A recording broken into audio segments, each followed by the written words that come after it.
জি 24 ঘন্টা ডিজিটাল পেজে আপনাকে স্বাগত।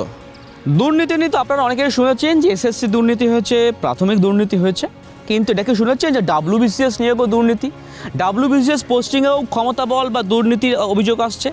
হ্যাঁ, এমন নিয়ে আসছে অভিযোগ যে শানু বকশি, যার নাম এখন খবরের শিরোনামে, সেই ব্যক্তির নাম আসছে। সেই ব্যক্তিকে ফলতার ভিডিও করার জন্য কিন্তু জাহাঙ্গীর খান নিজের ক্ষমতা বল প্রয়োগ করেছিল।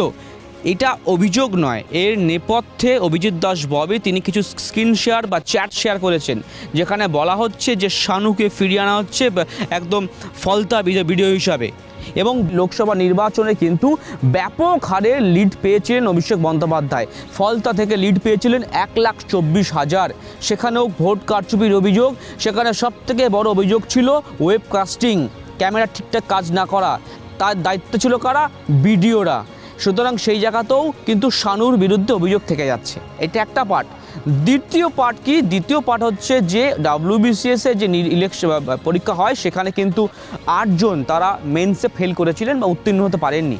পরবর্তী ক্ষেত্রে তাদের নাম চলে এলো এক্সিকিউটিভ কমিটির যে লিস্ট, সেই কমিটির লিস্টে। কীভাবে এলো, কোথায় কার প্রভাব, সেখানেও একটা নাম উঠে আসছে, কৌশিক ভট্টাচার্য, এমনটা বিজেপি নেতার বক্তব্য।